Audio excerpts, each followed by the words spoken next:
ସଂସ୍କୃତର ପ୍ରଥମେ ଆମେ ବଚନ ପଢ଼ିବା। କ'ଣ ପଢ଼ିବା? ବଚନ। ଆମେ ଜାଣିଛେ ଓଡ଼ିଆରେ ଇଂଲିଶରେ ବଚନ ଦୁଇ ପ୍ରକାର, ଏକ ବଚନ ବହୁ ବଚନ। ଓଡ଼ିଆରେ, ସଂସ୍କୃତରେ, ଇଂଲିଶରେ ସିଙ୍ଗୁଲାର ଏଣ୍ଡ ପ୍ଲୁରାଲ। କିନ୍ତୁ ସଂସ୍କୃତରେ ବଚନ ତାର ଅଲଗା, ଗୋଟେ ଏକ ବଚନ, ଗୋଟେ ବହୁ ବଚନ, ଦୁଇ ବଚନ ଆଉ ଗୋଟେ ବହୁବଚନ। ଦୁଇ ବଚନଟା ଗୋଟେ ଅଧିକ ଲାଗିଲା, ଏଇଟା ମନେ ରଖ। ଏକ ବଚନ ଥିଲା, ବହୁ ବଚନ ଥିଲା, ଓଡ଼ିଆରେ ଥିଲା, ଇଂଲିଶରେ ଥିଲା, କିନ୍ତୁ ସଂସ୍କୃତରେ ଗୋଟେ ଦୁଇ ବଚନ ଲାଗିଲା ହେଲା।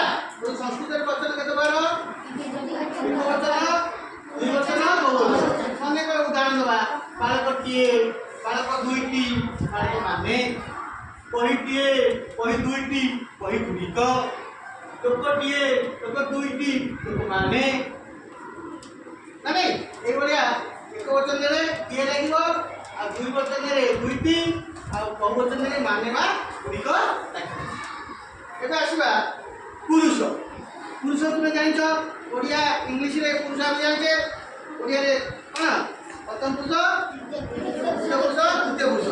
ଇଂଲିଶରେ ଫାର୍ଷ୍ଟ ପର୍ସନ, ସେକେଣ୍ଡ ପର୍ସନ। କିନ୍ତୁ ଏଠି ପୁରୁଷ ବଦଳି ଯାଇଛି। ସଂସ୍କୃତରେ ସ୍ପେଶାଲ ମନେ ରଖ, ପୁରୁଷ ହେଉଛି ତିନି ପ୍ରକାର। ଗୋଟେ ହେଉଛି ପ୍ରଥମ ପୁରୁଷ, ଆଉ ହେଉଛି ମଧ୍ୟମ ପୁରୁଷ, ଆଉ ହେଉଛି ଉତ୍ତମ ପୁରୁଷ। କ'ଣ କ'ଣ? ପ୍ରଥମ ପୁରୁଷ, ମଧ୍ୟମ ପୁରୁଷ, ଉତ୍ତମ ପୁରୁଷ। ଯେମିତି ବଚନରେ ଏକ ବଚନ, ଦୁଇ ବଚନ, ବହୁ ବଚନ, ପୁରୁଷରେ ଯେମିତି ମଝିରେ ଦୁଇ ବଚନଟି ଅଛି। ପ୍ରଥମ ପୁରୁଷ ହେଉଛି ସେ, ସେ ନୁହେଁ, ସେମାନେ। ସ ତଉ ତେ। କିଏ ପାଟିରେ କହିଦେବା? ସେ, ସେ ନୁହେଁ, ସେମାନେ। ସ ତଉ ତେ। ସେ, ସେ ନୁହେଁ, ସେମାନେ। ସ ତଉ ତେ। ତାହେଲେ ସେ ର ସଂସ୍କୃତ ହେଲା ସ, ସେ ନୁହେଁ ହେଲା ତଉ, ସେମାନେ କହିଲେ ସେ। ये है प्रथम पुरुष। मध्यम पुरुष देख, तुमे, तुमे तुमे, तुमे माने। तुम जुबा, जुबा।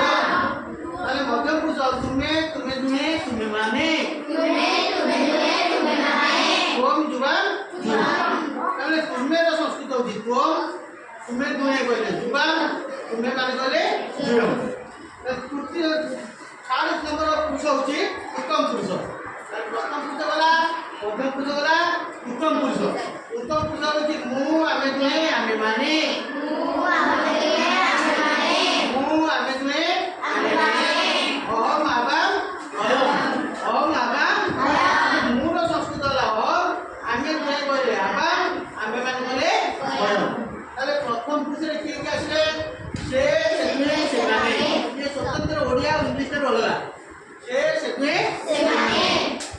आओ मध्यम पुरुष का तुमे, तुमे तुमे, उत्तम पुरुष का मु, आमे तुमे, मु, आमे तुमे।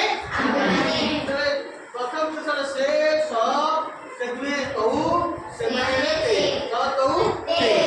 मध्यम पुरुष का तुमे, तुमे तुमे, तुमे माने, तुम जुबा, जुबा। उत्तम पुरुष का मु, आमे तुमे, आमे बाबा भय। ताले आज आमे संस्कृत रे कौन कौन जाने वचन तीन प्रकार, एक वचन, दुई वचन, बहु वचन, उदाहरण जानले। आ पुरुष तीन प्रकार उदाहरण जानले। तो जेहेतु एटा नुआ पाठ संस्कृत तम क्लास रे आरंभ होला, पंचम तुमे पढ़िन, षष्ठ श्रेणी तुमे प्रथम दर्जे पढ़िब, याकु तुमे भल भाव रे जेम तुमे प्रैक्टिस करैली सेम तुमे प्रैक्टिस करिब, मन रखि देबो। तापरे पाठ पढ़ला को सहज सब बुझि पालो तो। तो वर्तमान जहाँ सब लिखा है सुंदर भाव में खाता लेख। जो मैंने संस्कृत खाता आनीच संस्कृत खाता लेख, जो मैंने संस्कृत खाता न आनीच रफ खाता लिखी दियो और संस्कृत खाता लिखिद। लिखि आरंभ कर है सुंदर से लेख। जहाँ जब सन्देह किसी है आ बारंबार मुखस्त कर प्राक्ट करदेले तुमको संस्कृत करने भविष्य सहज।